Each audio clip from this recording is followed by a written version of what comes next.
Hello जी, good evening सभी को। नमस्ते, कैसे हैं आप सभी? ऑडियो वीडियो क्लियर है मेरी? एक बार कंफर्म करें मुझे। Good evening, good evening. Audio video clear है? एक बार बता दें।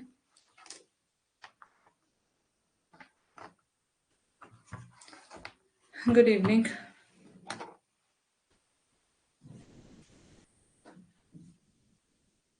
All clear? ओके, क्लियर है।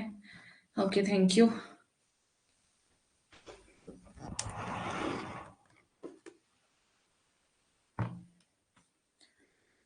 चलिए, तो कौन कौन आगे हैं क्लास में एक बार देख लेते हैं। अंकिता, कुशवाहा, सुशीला, अंशिका, नेहा, अंजलि और प्रीति। ओके, अभी इतने ही बच्चे आए हैं। Good evening. प्रीति, आपने कहाँ तक कवर कर लिया है सिलेबस? फर्स्ट अटेम्प्ट है आपका या फिर आप पहले एग्जाम दे चुके हो? थोड़ा सा अपने बारे में बताएंगे तो आपको अच्छे से गाइड कर पाऊंगी। प्रीति।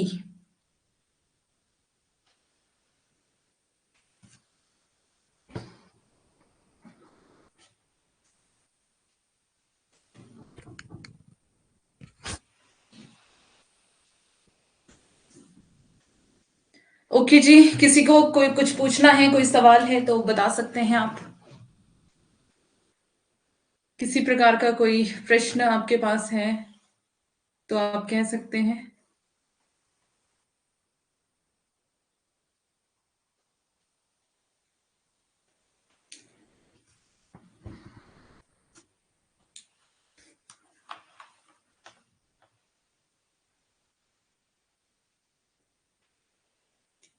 किसी का कोई सवाल, कोई बात करनी है किसी को तो जल्दी से हम कर सकते हैं, फिर हम सेशन को स्टार्ट करेंगे। एक बार कोई मैसेज डाल दे क्लास शुरू हो गई है, जल्दी से सब बच्चे आ जाएं क्लास में।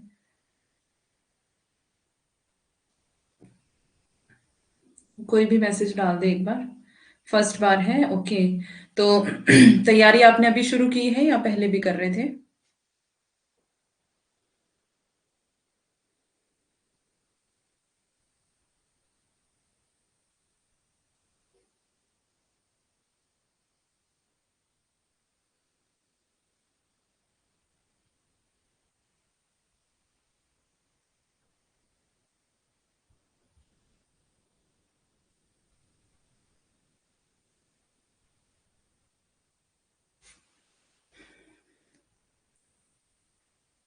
चलें फिर स्टार्ट करें। किसी को कुछ नहीं पूछना है, कोई बात नहीं है तो हम शुरू करते हैं। मैसेज डाला किसी ने?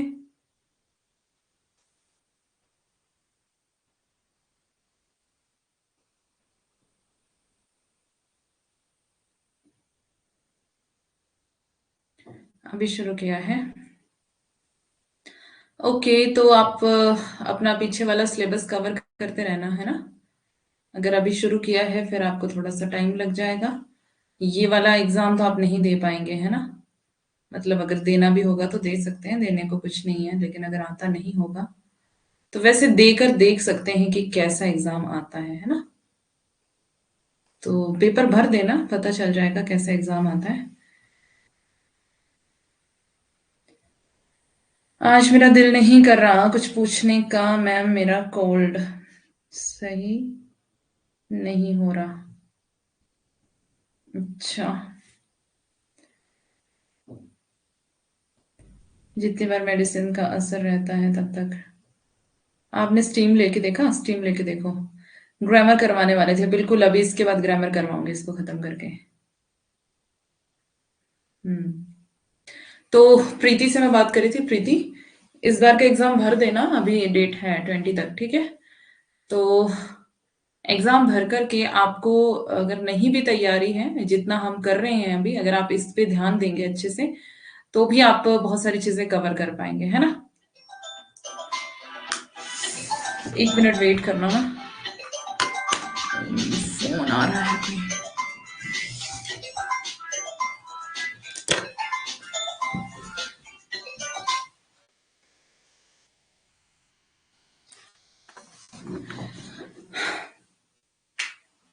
ट्रेजेडी एक बड़ी हो गई है मेरे साथ की आज मेरे फ़ोन में एक लॉक लग गया है, मतलब पिन लग गया है, पासवर्ड, और मुझे उसका पिन नहीं पता है। कॉल्स आ रही हैं बट पता नहीं चल रहा है किसकी आ रही कॉल। तो पासवर्ड पता नहीं है, पासवर्ड किसी बच्चे ने सेट किया था, तो वो मुझे पता ही नहीं है कि क्या सेट किया था और गलती से मुझसे लग गया। तो अभी कॉल्स आ रही हैं बट पता नहीं चल रहा है। किसी के पास कोई सॉल्यूशन हो तो आप बता सकते हैं, टिप्स दे सकते हैं।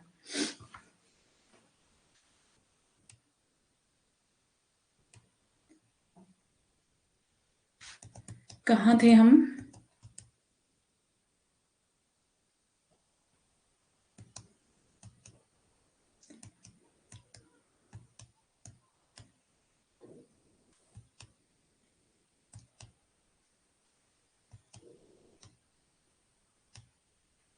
क्या पढ़ रहे थे हम सुबह?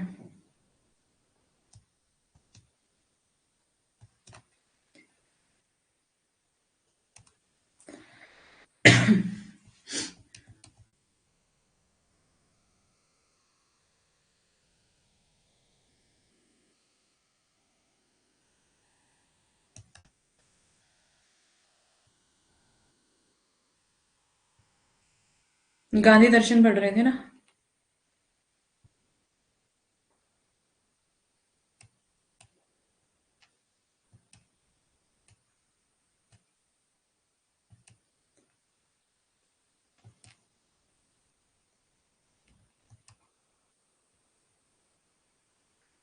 Good evening.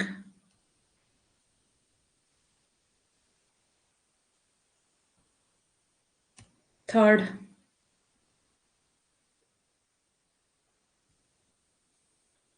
अभी डॉक्टर के पास से आई हूँ। थर्ड अटेम्प्ट में हुआ था और फर्स्ट बार ऐसे ही दे दिया था बिना पढ़े, कुछ पता नहीं था।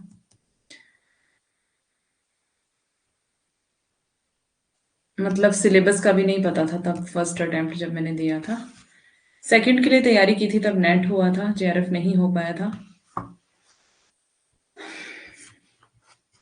जेआरएफ के लिए कुछ पॉइंट्स से रह गई थी मैं, तो थर्ड अटेम्प्ट में हुआ। अगर आपको गाइडेंस गाइडेंस नहीं थी मेरे पास, आपके पास सही गाइडेंस है, आपको पता है कि किस तरह से तैयारी करनी है, तो आपका हो जाना चाहिए, है ना? ओके। तबीयत ठीक नहीं हुई है। ओके आरती, टेक केयर, रेस्ट कर लो अभी, ठीक है? एक तो एग्जाम टाइम में ये होता है, तो अपना ध्यान रखें सभी, ठीक है? एग्जाम टाइम में ये प्रॉब्लम्स होती हैं, एंजाइटी हो जाती है। थैंक्स बताने के लिए। ओके जी, वेलकम। तो एग्जाम टाइम में टेंशन के कारण बीमार हो जाते हैं, ठीक है? तो एक से एक प्रॉब्लम्स आती हैं, लेकिन उन प्रॉब्लम्स से लड़ते हुए आपको आगे बढ़ना है ना? जब मेरा ये लास्ट अटेम्प्ट, जब मेरा जेआरएफ हुआ था, तब मैं भी बहुत ज्यादा बीमार पड़ गई थी लास्ट टाइम। 15 दिन, 15 दिन तैयारी के लिए मतलब मेरे पास थे कि मैं पूरा सिलेबस उसमें वो कर लूंगी, कवर अप कर लूंगी एक बार रिवाइज करके।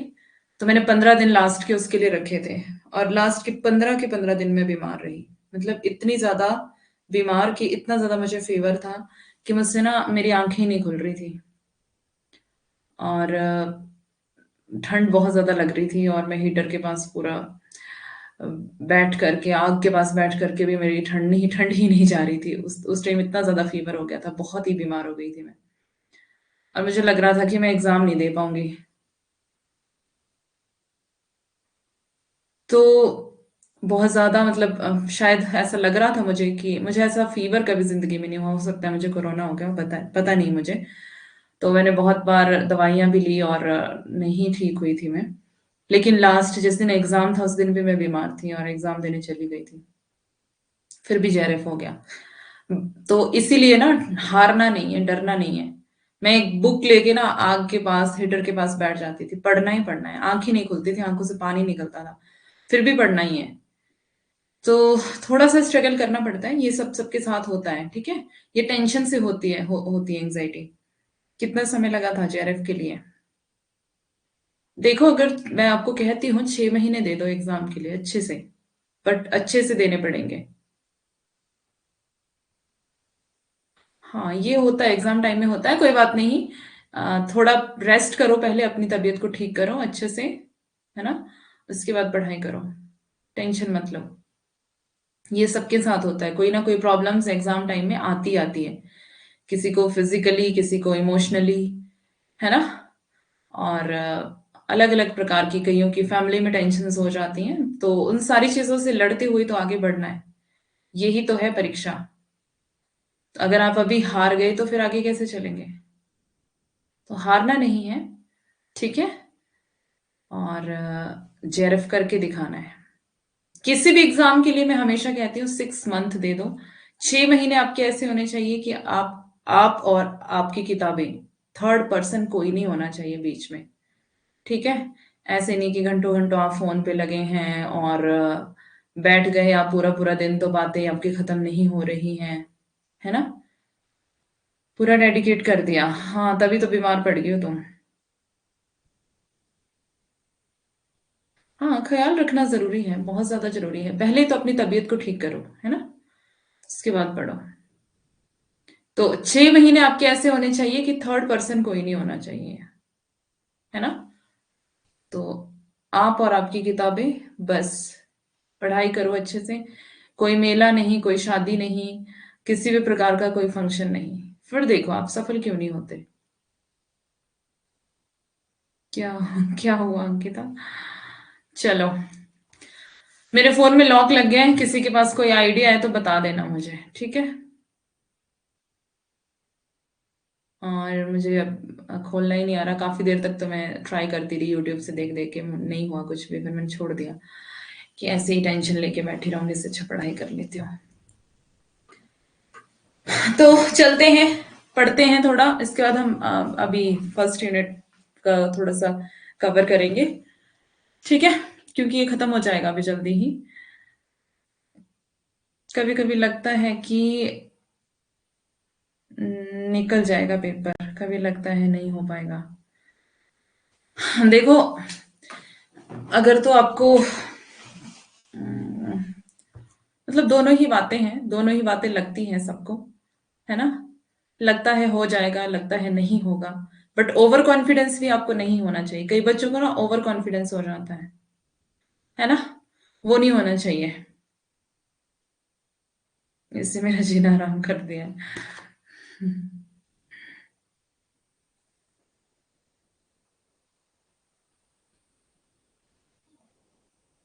आज फॉर्म भर दिया मैंने, अभी तक नहीं भरा है, अब मैं मंडे के बाद भरूंगी। ओवर कॉन्फिडेंस नहीं होना चाहिए आपको, ठीक है। मैंने ऐसे लोग भी देखे जिनको बड़ा ओवर कॉन्फिडेंस, हो जाएगा इस बार तो पक्का हो जाएगा, बस रिवीजन भी खत्म हो गई, है ना। रिवीजन भी हो गई, बस थोड़ी सी रिवीजन रहती है, और मतलब तसल्ली जैसी हो जाती कई लोगों को पढ़ करके, हाँ बस मैंने कर लिया, हो गया, इतने में हो जाएगा, मेरा जेआरएफ हो जाएगा। तो ये ओवर कॉन्फिडेंस होता है, जिसको ओवर कॉन्फिडेंस है ना, वो कभी सफल नहीं हो सकता, नेवर, ठीक है। और जो जरूरत से ज्यादा लो फील करते हैं, ठीक है, नहीं होगा नहीं होगा नहीं होगा, है ना, तो वो भी थोड़ा सा अपने आप को ठीक रखें। हाँ, नहीं होगा, ये वाले थोड़ा ट्रैक पे होते हैं, जो ये सोचते हैं कि मेरा नहीं होना, और कई बार तुक्का लग जाता, हो जाता है, बट बहुत ही ज्यादा लो भी नहीं होना है ना। फिर भी नेगेटिविटी काम करती है, तो मतलब बैलेंस्ड रहना है, बीच वाला रास्ता अपनाना है, ठीक है। कॉन्फिडेंस भी नहीं होता ओवर, तो पता नहीं किस जन्म में आएगा। हम्म। नहीं, मैंने ऐसे ऐसे लोग देखे हैं, ठीक है, तो इसलिए कह रही हूँ। ऐसे मैंने लोग देखे हैं जिनको तसल्ली हो जाती है पढ़ करके, और ठीक है, इतना ही काफी है। और मतलब मेरा तो ऐसा होता है कि एग्जाम के लास्ट डे तक भी मुझे ये लगता है कि नहीं, अभी तक तो मैंने शुरुआत भी नहीं की है, अगर आपको ऐसा लगता है तो आप फिर सही जा रहे हो, है ना। चलो, बहुत बातें हो गई। सभी अपना ध्यान रखें। और ये होती हैं, प्रॉब्लम्स आती हैं, थोड़ा पहले अपनी सेहत का ध्यान रखो, उसके बाद आप स्टडी शुरू करो, ठीक है। हेल्थ को ध्यान में रखते हुए। ठीक है जी, आगे चले अब हम।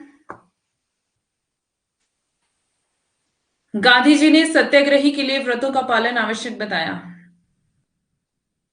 व्रत रखना।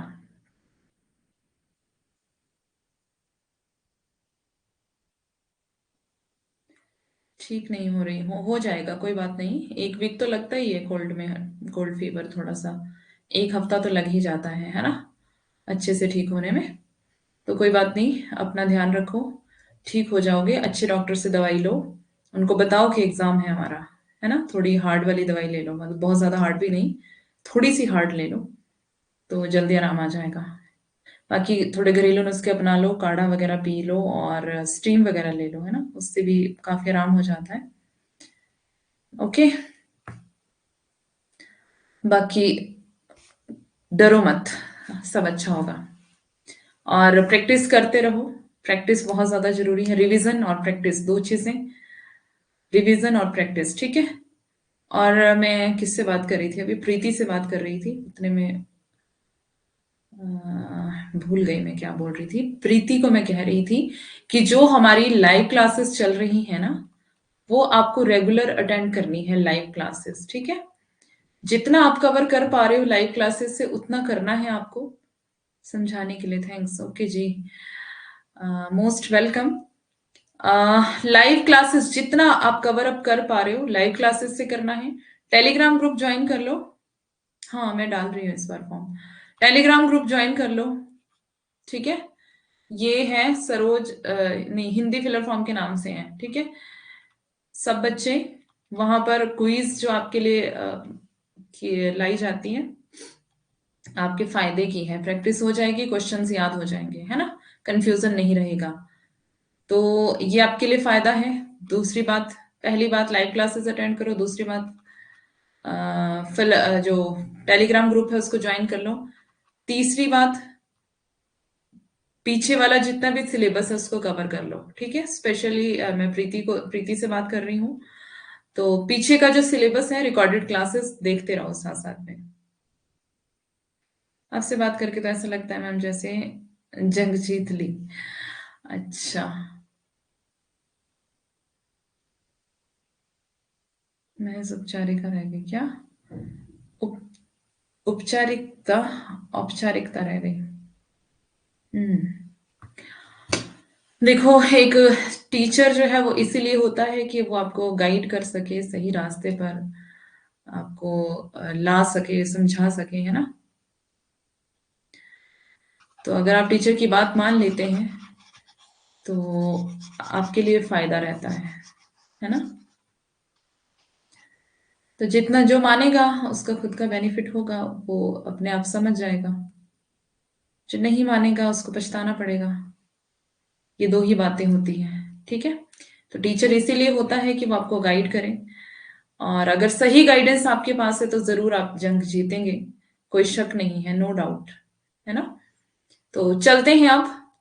सत्य, अहिंसा, अस्तेय, अस्तेय चोरी नहीं करना, ब्रह्मचर्य, अपरिग्रह, शारीरिक श्रम, अस्वाद, निर्भयता, सभी धर्मों के प्रति समान दृष्टि, स्वदेशी का समर्थक और अस्पृश्यता निवारण की भावना होना, गांधी जी के प्रमुख रचनाएं और संपादित पत्र, थोड़ा सा मैंने ये करवा दिया था सुबह, चलो कोई बात नहीं, ये रिवीजन हो जाएगा। सत्य के साथ मेरे प्रयोग, शांति और युद्ध में अहिंसा, नैतिक धर्म, सत्याग्रह, सत्य ही ईश्वर है, सर्वोदय, सांप्रदायिक एकता, अस्पृश्यता निवारण। संपादित पत्र इंडिया ओपिनियन, ये साप्ताहिक पत्र दक्षिण अफ्रीका से निकलता था, यंग इंडिया भारत से, और हरिजन भारत में ही, हरिजन बंधु भारत में, और नवजीवन भी भारत में ही। गांधी जी के प्रमुख कथन, ये हमने सुबह पढ़ लिए थे। राष्ट्रभाषा हिंदी के बिना राष्ट्र गूंगा है, मेरे लिए हिंदी का प्रश्न स्वराज्य का प्रश्न है। मेरा यह मत है कि हिंदी ही हिंदुस्तान की राष्ट्रभाषा हो सकती है और होनी भी चाहिए। जहां डरपोक और हिंसा में से, एक मिनट, हमने बहुत बहुत पीछे से तो नहीं शुरू कर दिया क्या? आइंस्टाइन। हम्म,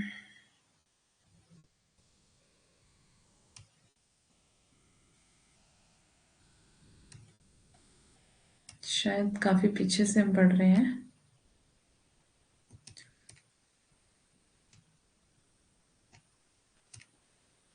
मार्क्सवाद और गांधीवाद की असमानताएं हमने पढ़ ली थी।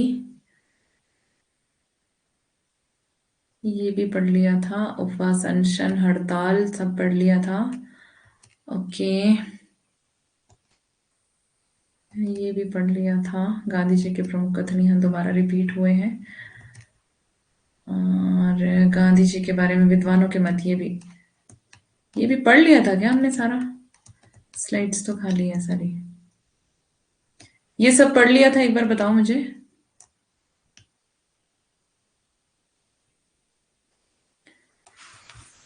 यानी कि कवर हो गया है, बुक से पढ़ना है। पत्र हो गए थे। बुक कहाँ पर है? कुछ 4-5 स्लाइड्स रह गई थी इसमें, मुझे ऐसे याद आ रहा है सुबह। कौन कौन सी बुक लिखे हैं? 3-4 स्लाइड रह गई थी, हाँ, वही मैं कह रही हूँ। ओके, तो यहां से देख लेते हैं इसको।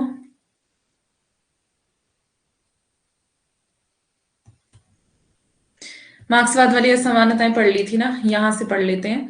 गांधी जी के अनुसार सत्याग्रह की प्रवृत्तियां असहयोग सन 1919-20।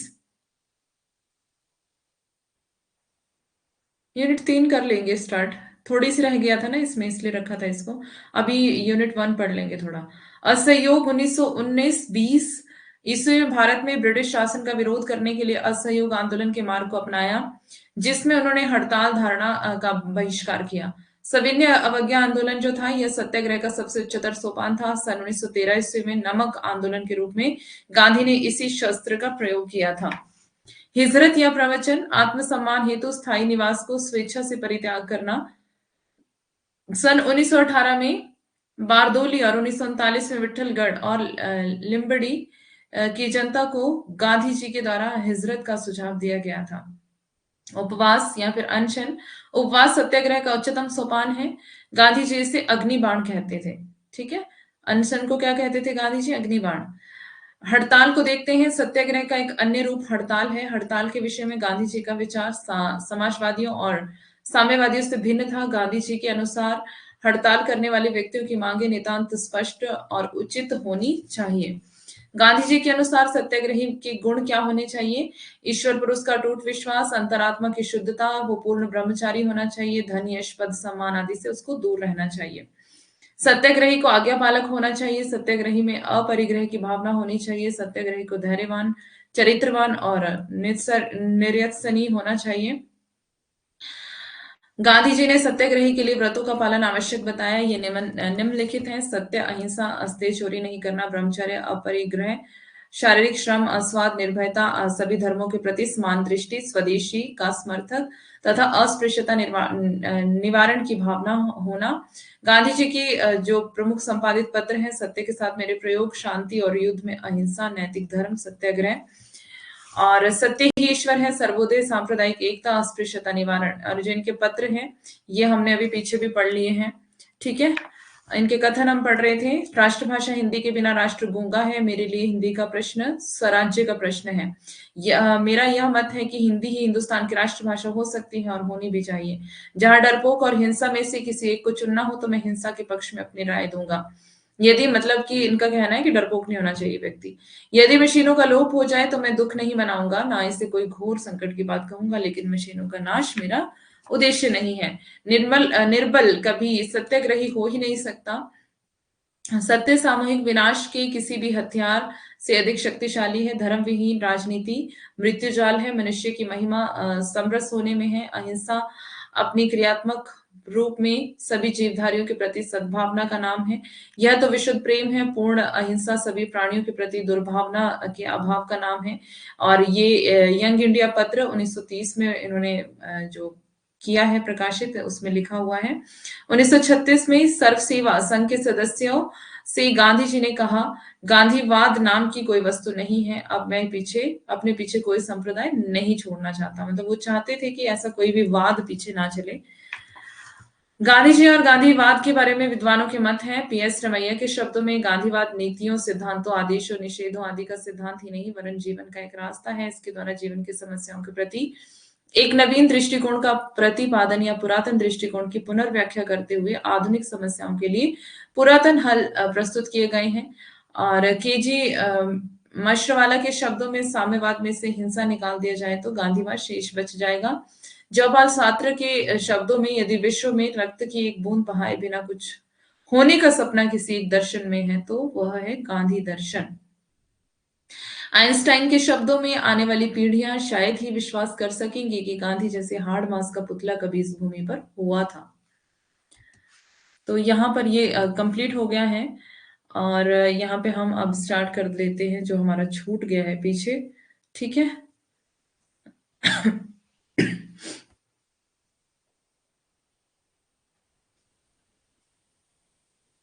नमस्ते, बड़ी जल्दी क्लास में आए तुम।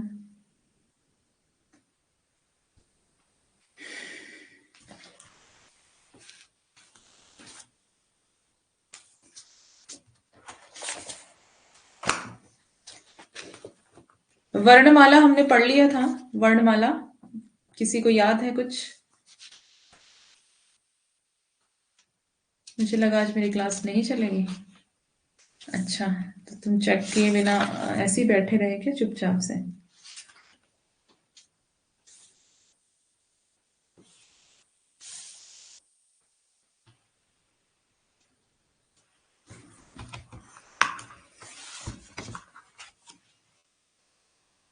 चलो,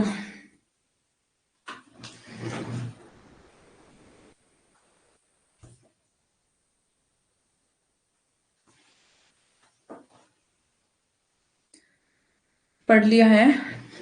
ओके, तो सबसे पहले हम अगर वर्णमाला पढ़ लिया है तो आपके जो काम की चीजें हैं वो देख लेते हैं। आकृति मूलक वर्गीकरण, विश्व की भाषाओं का आकृति मूलक वर्गीकरण प्रोफेसर श्लेगिल ने किया था। ठीक है, कल से बंद हो जाएगी कल। ओके, आकृति मूलक वर्गीकरण। ठीक है, अब आपको ऐसे ही नोट करते चलना है साथ में, क्योंकि इसी पीडीएफ में मैं इसको जोड़ दूंगी जो लिखा हुआ मेरे हाथ से, यही वाला। ओके, आकृति मूलक वर्गीकरण, इसमें सबसे पहले भाषा। वर्णमाला हमारा कंप्लीट हो गया था क्या? अयोगात्मक और योगात्मक। ठीक है, भाषा कैसी है? दो प्रकार की, अयोगात्मक और योगात्मक। इसको आप पांडे में देख सकते हैं। जो आपके काम का होगा मैं वही आपको करवाऊंगी इंपॉर्टेंट, बाकी फालतू नहीं। ठीक है, जो एग्जाम में आने वाला होगा बस। अयोगात्मक और योगात्मक, पांडे के पेज नंबर 4 पर आप इसको देख सकते हैं, वहां पर आपको मिल जाएगा ये। अब योगात्मक में हमें क्या पढ़ना है? योगात्मक में हमको पढ़ना है वो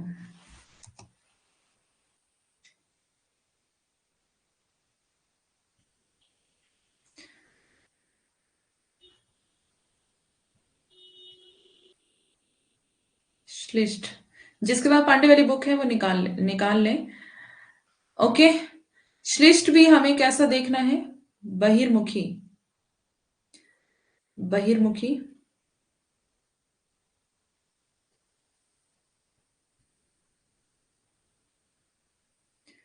और बहिर्मुखी में भी दो चीजें हैं।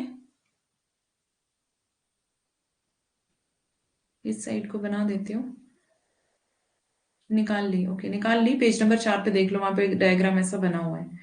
ठीक है, संयोगात्मक और वियोगात्मक। संयोगात्मक,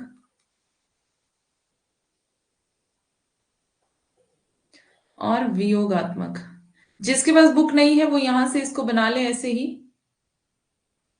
और जिसका बुक है वो बुक निकाल लो, उसको बनाने की जरूरत नहीं है, अच्छे से पढ़ा है।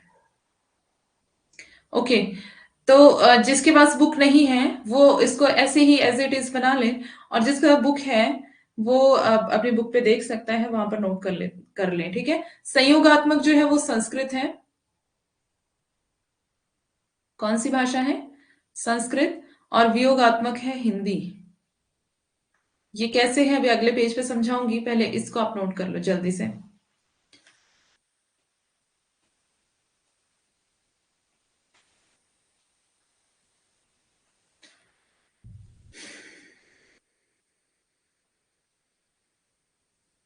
आगे चलना होगा तो बता देना, ठीक है।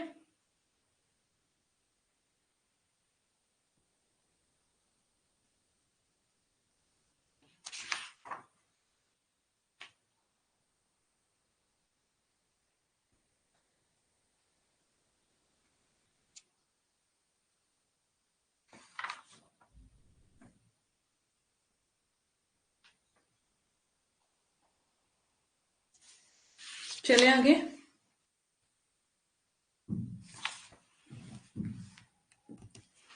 सबसे पहले देख लेते हैं संयोगात्मक और वियोगात्मक। मैंने बताया संयोगात्मक कौन सी भाषा है? संस्कृत है। और वियोगात्मक कौन सी है?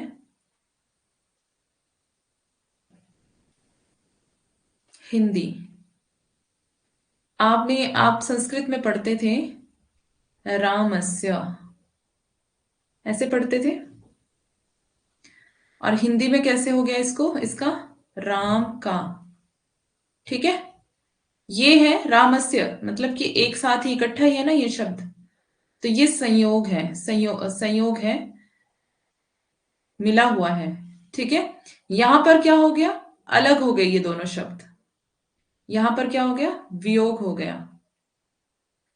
तो हिंदी कैसी हुई, वियोगात्मक। और संस्कृत कैसी हुई, संयोगात्मक। इतना समझ आ गया सबको? अब मैं आपके लिए, आपको इसके लिए एक ट्रिक बताऊंगी। बस आपको वही याद रखनी है, बाकी कुछ भी नहीं याद रखना है, ठीक है।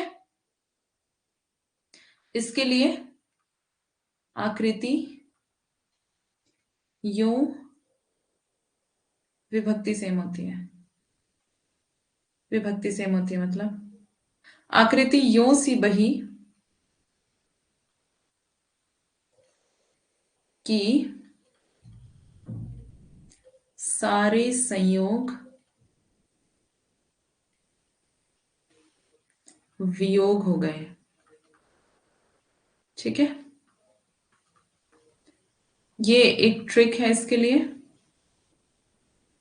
हिंदी में अलग होते हैं, विभक्ति साथ होती है, अच्छा। आपसे पढ़ ले फिर हम।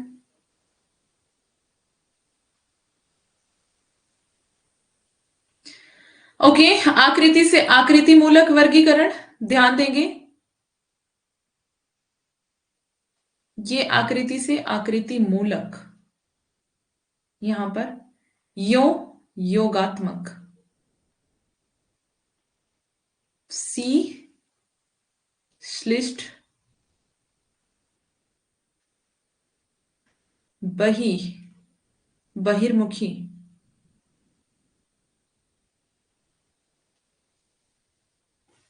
ठीक है। संयोगात्मक और वियोगात्मक,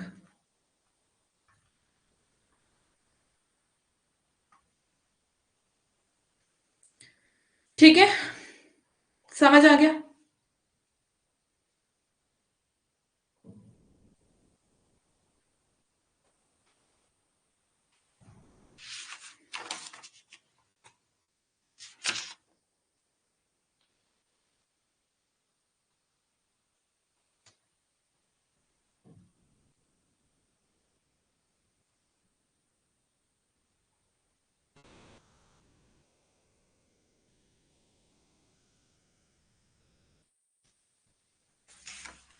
क्लियर है इतना?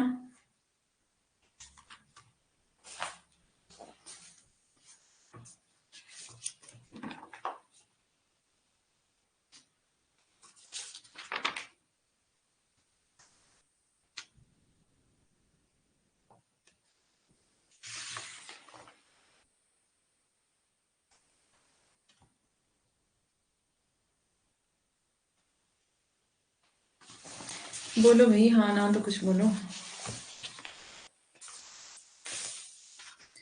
अब हम थोड़ा सा वर्णमाला को देखेंगे। वर्णमाला में मतलब कि अघोष, सघोष, अल्पप्राण, महाप्राण वगैरह। उसके बाद हम जाएंगे आगे सीधा आर्टिकल्स पर, ठीक है।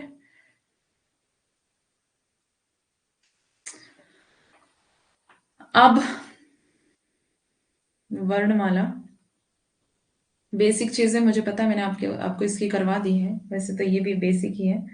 समझ गई, ओके जी। वर्णमाला में क्या क्या है?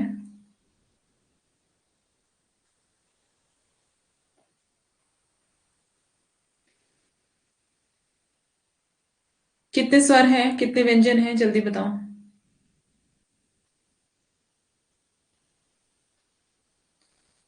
बताओ कितने स्वर हैं और कितने व्यंजन हैं। क्या हुआ यूनिट थ्री? ये यूनिट थ्री नहीं है, यूनिट वन है। इकाई एक। यूनिट थ्री शुरू कर लूंगी, पेपर के बाद करूंगी, अभी नहीं।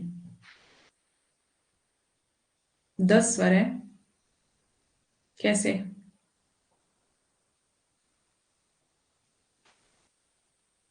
10 स्वर कैसे हैं? हम्म। स्वर, व्यंजन, अनुस्वार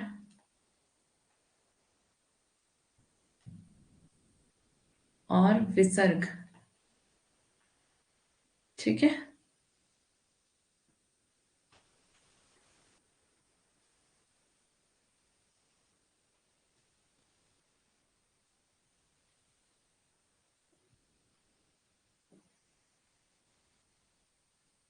हम्म। 11 स्वर माने जाएंगे, 11 स्वर माने जाते हैं वैसे। 10 भी कहीं कहीं मिलता है, लेकिन उसके पीछे भी कुछ लॉजिक है। उस लॉजिक पे हम अभी बात नहीं करेंगे, बाद में अगर मुझे लगा तो बात कर लेंगे, ठीक है। अनुस्वार, अंग और विसर्ग ठीक है, इसके आगे विसर्ग लगता है। ये हो गया, और इसको मिला के हम अयोगवा कहते हैं। क्या कहते हैं? अयोगवा। दोनों को। अयोगवाओं की संख्या कितनी है? दो, ठीक है। अब देखते हैं स्वर। साथ साथ में नोट कर रहे हो ना? बाद में ये मिल तो जाएगा पीडीएफ में, लेकिन देख लेना, साथ साथ में नोट करना अच्छा है।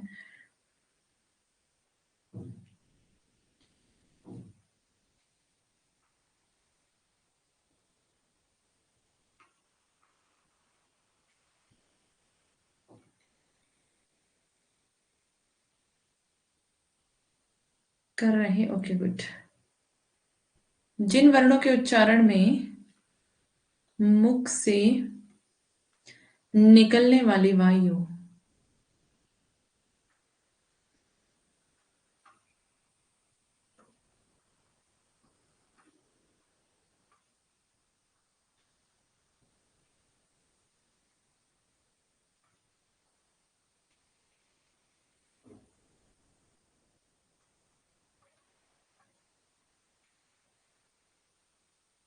बिना किसी रुकावट के निकलती हो ना, उसको क्या कहते हैं? स्वर। उसको स्वर कहते हैं। इसको कंप्लीट कर लेना। आगे आगे चलूं, मैं स्लाइड चेंज करूं।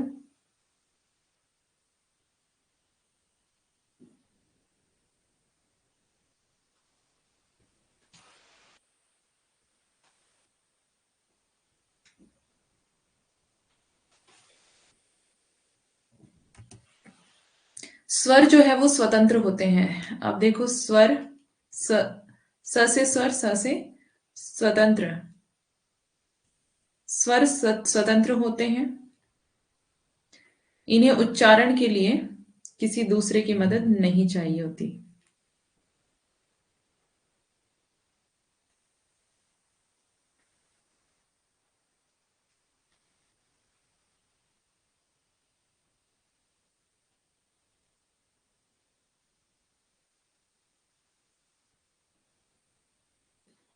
दूसरे की मदद नहीं चाहिए, इसीलिए ये स्वतंत्र है, ठीक है।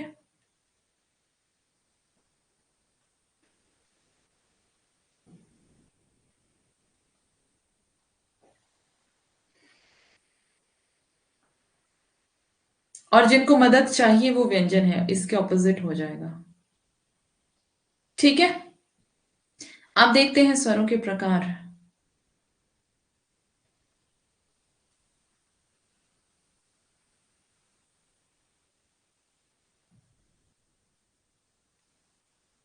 कितने प्रकार के होते हैं स्वर?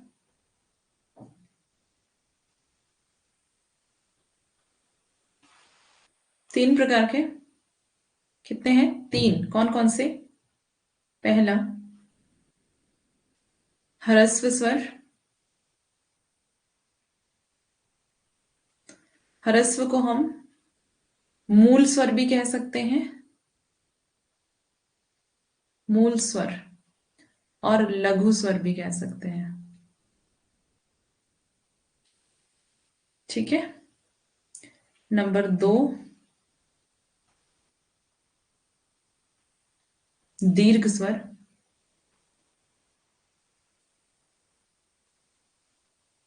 दीर्घ स्वर। और नंबर 3, प्लुत। ठीक है।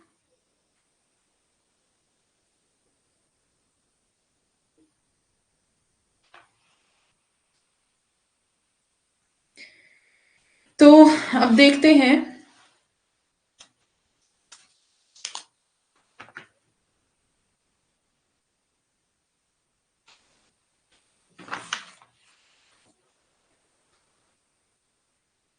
ये जो ह्रस्व स्वर है वो एक मात्रा वाले हैं, एक मात्रा वाले।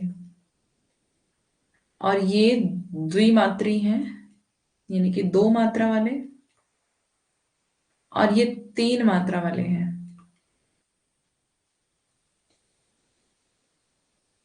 ठीक है। हम्म। आप देखते हैं, ह्रस्व स्वर में यानी कि जो लघु स्वर है उसमें जो मतलब कि आसानी से जिनको बोलने में हमें मतलब कम लगता है, कम प्राणवायु जिसको हम कह सकते हैं ना, अ, ई, उ, री। यहाँ पे इसको आपके पास स्पेस होगा, तो यहीं पे आप अपने इधर ही नोट कर लेना। ठीक है। छोटी ई, छोटा ओ, और री। ओके।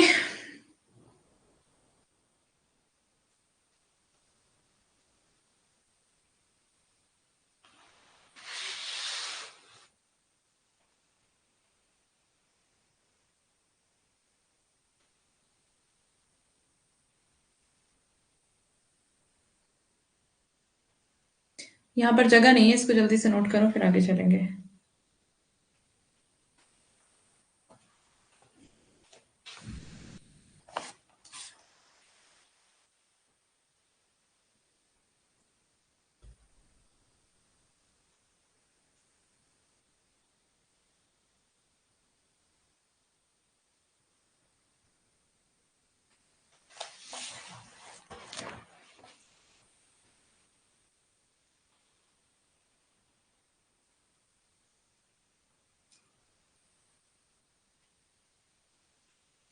हो गया। ठीक है। जो दीर्घ स्वर है इनको 2 भागों में बांटा जाता है। कौन कौन से हैं 2 भाग? अम, मूल दीर्घ स्वर और संयुक्त स्वर।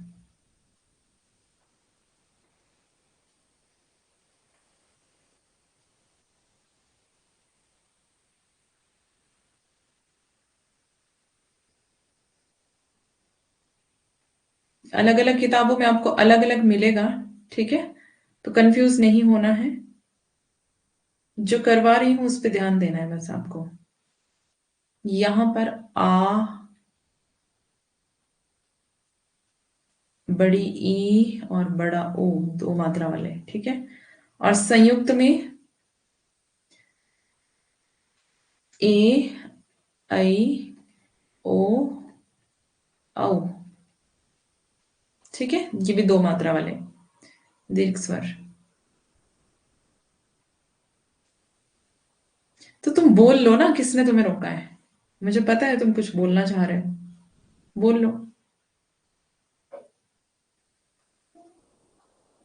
दीर्घ स्वर को ही संधि स्वर भी कहते हैं, ठीक है? संधि स्वर भी कहते हैं इनको।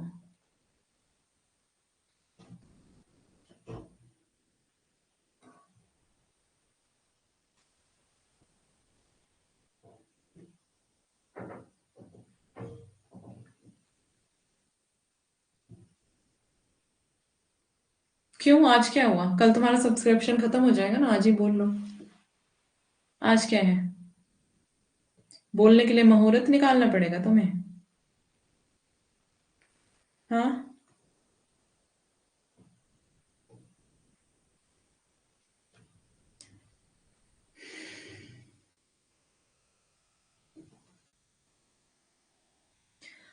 अ प्लस अ क्या बनता है? आ। ई प्लस ई, बड़ी ई। सब छोड़ दिया। इतना कैसे सुधर गए तुम?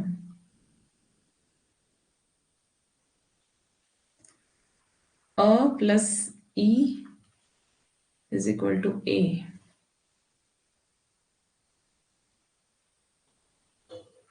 A plus A. ये आपको एग्जाम में पूछा जाता है, किससे मिलकर के क्या बनता है, ठीक है? समय।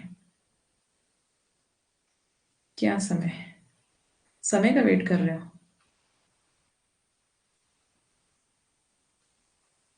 हम्म। तुम कब से समय देखने लगे?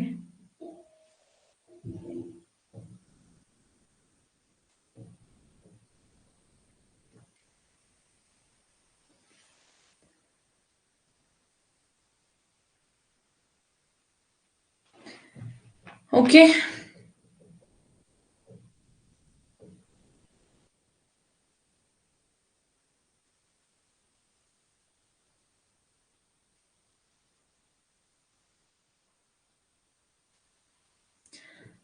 अब यहीं पर मैं लिखने वाली हूँ प्लुत स्वर।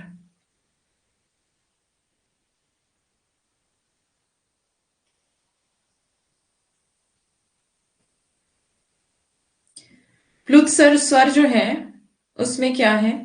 ये किसी को पुकारने के लिए यूज होता है, जैसे मतलब जैसे बुलाना है हमने किसी को, मान लो हम राम को बुला रहे हैं, तो ऐसे हम बोलते हैं ना, राम ऐसे करके, ठीक है? तो इसका यूज इसी के लिए होता है, जैसे कोई रो रहा है ई ऐसे करके, तो मतलब खींच करके जिसको बोलते हैं, ठीक है, वो प्लुत स्वर में आता है। इसमें ज्यादा समय लगता है, दीर्घ स्वर में ज्यादा समय लगता है, ओके। और जो लघु स्वर है उसमें कम समय लगता है, और प्लुत स्वर में लघु का 3 गुना समय लगता है बोलने में। समझ आ गया इतना?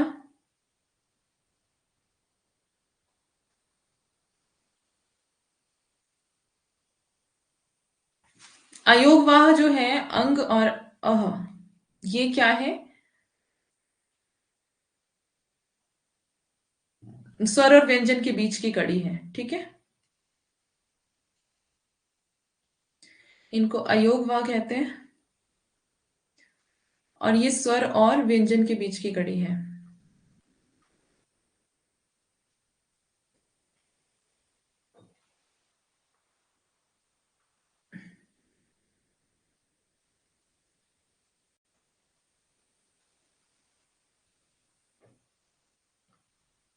क्या कह रही है श्वेता?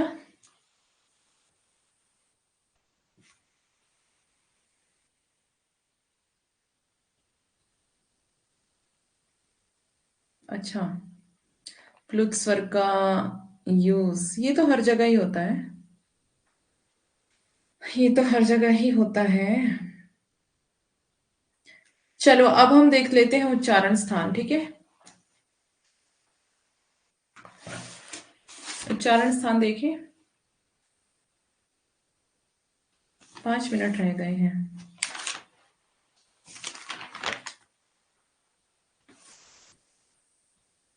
स्पर्श व्यंजन ज्यादा डीपली नहीं करवा रही हूं, स्पर्श व्यंजन, ठीक है।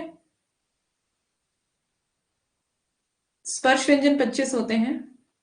स्पर्श व्यंजन की संख्या जितना कि आपको आता है एग्जाम में उतना ही आपके लिए काफी है ना। स्पर्श व्यंजनों की संख्या होती है 25, 25।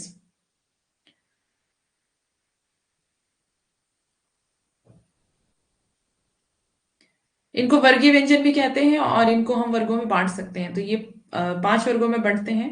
तो यहां से मैं इसको लिखना शुरू करती हूँ। अभी क्लास है आपकी, किसकी क्लास है अभी?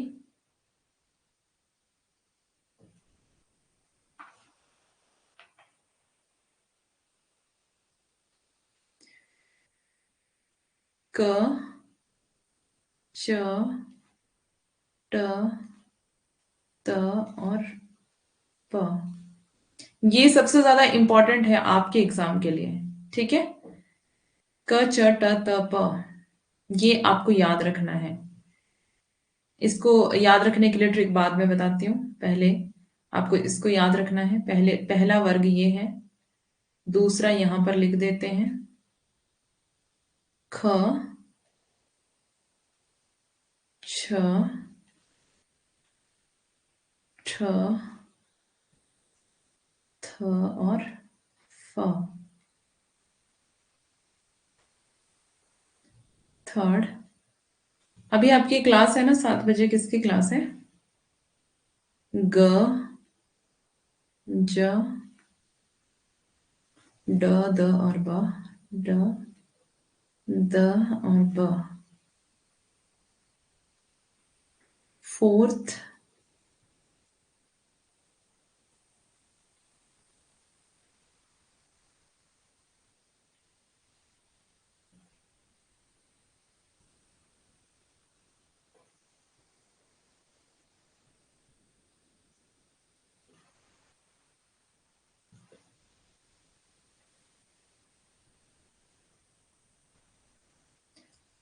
प्रियंका मैम की, ओके।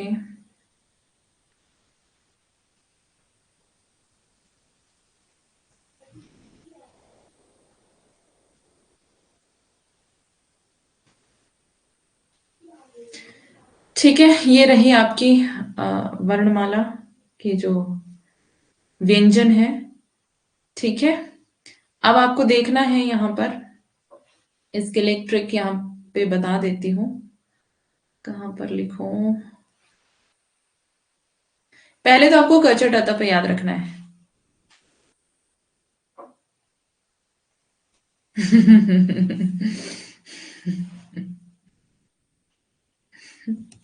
अच्छा जी।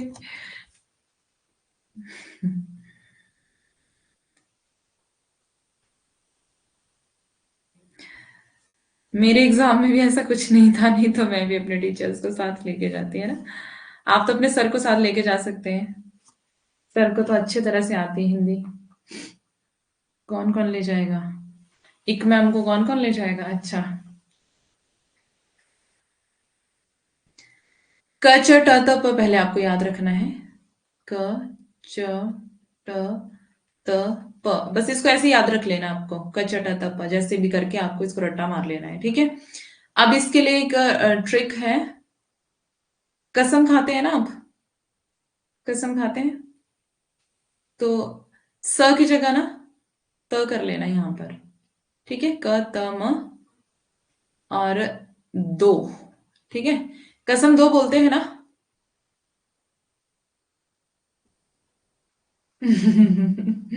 जो मैम का फेवरेट स्टूडेंट होगा। मेरा कोई फेवरेट स्टूडेंट नहीं है।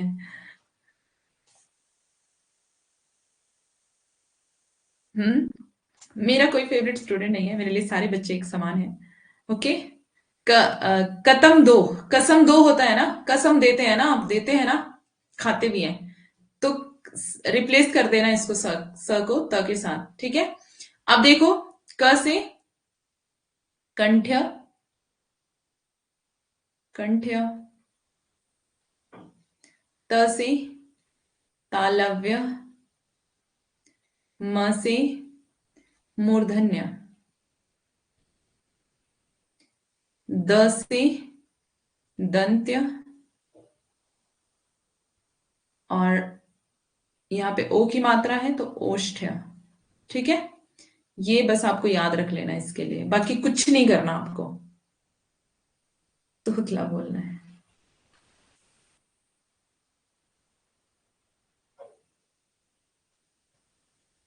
तुम क्यों होगे, तुम स्टूडेंट थोड़ी हो, तुम तो टीचर हो, तुम तो मुझे सिखाते हो। स्टूडेंट तो अलग बात होती है ना, तुम तो टीचर हो। ठीक है, समझ आ गया सबको? कतम दो, कंठ्य, तालव्य, मूर्धन्य, दंत्य, ओष्ठ्य, यही इसका सीक्वेंस रहेगा।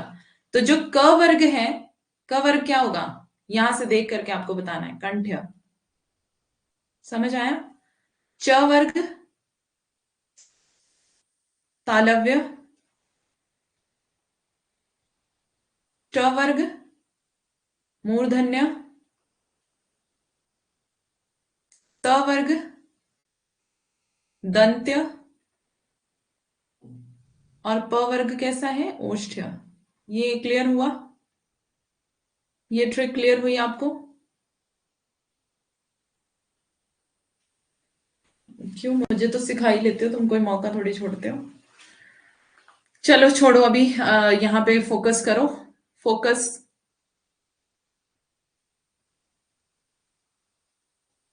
ये बताओ, क्लियर हो गया ये?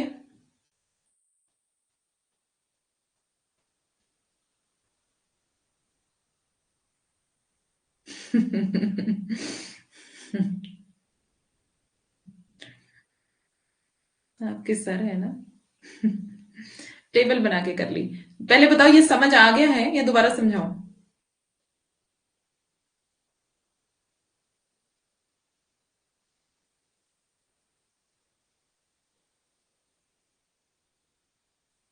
क्या कहा, किसको?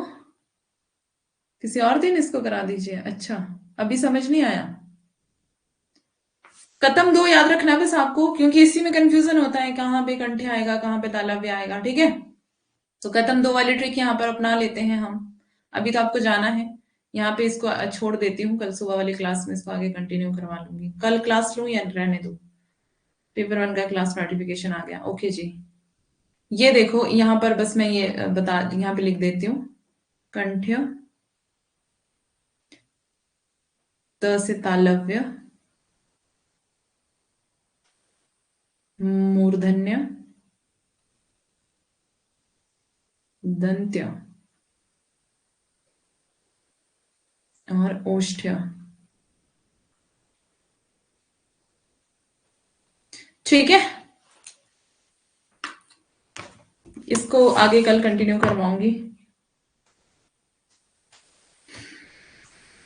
कल क्लास है, वही तो पूछ रही हूँ।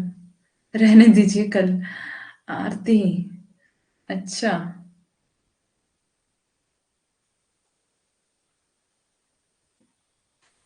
नहीं, यही तो आपको याद करना है बस, स को तो रिप्लेस करना है त के साथ। उसमें क्या है, थोड़ा सा याद रख लेना। ठीक है, चलो। मेरे फोन को ठीक करने के लिए किसी ने कुछ नहीं बताया ना। सुबह कर लेंगे, हाँ देखते हैं।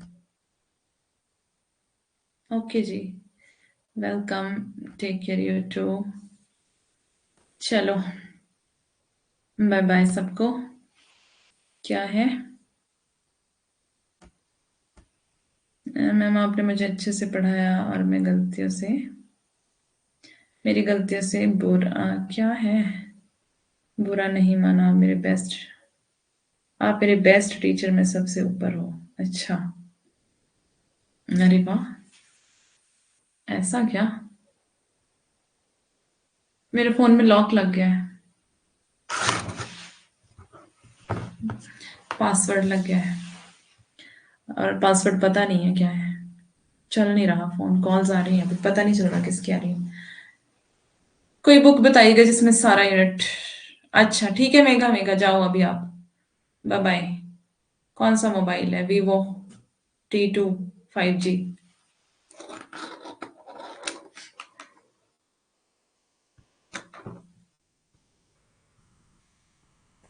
लॉक गलती से मुझसे ही लग गया है और पासवर्ड किसी बच्चे ने सेट किया था तो मुझे वो पता नहीं है कि किस क्या है।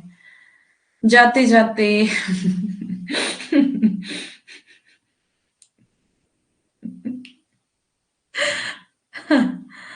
अच्छा। अंकिता जाओ अभी आप क्लास में, ठीक है, सबको बाय बाय। मैं भी जा रही हूँ, एंड कर रही हूँ क्लास। बाय सबको, take care, good night. Data नहीं जाना चाहिए, डाटा बहुत ज्यादा इंपॉर्टेंट है। डाटा नहीं जाना चाहिए। डाटा चाहिए, बहुत ज्यादा इंपॉर्टेंट है।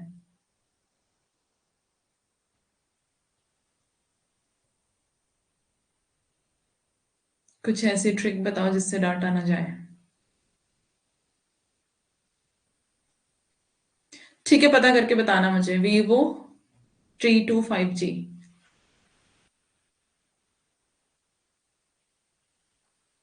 ओके बाय, एंड कर रही हूँ क्लास, बाय।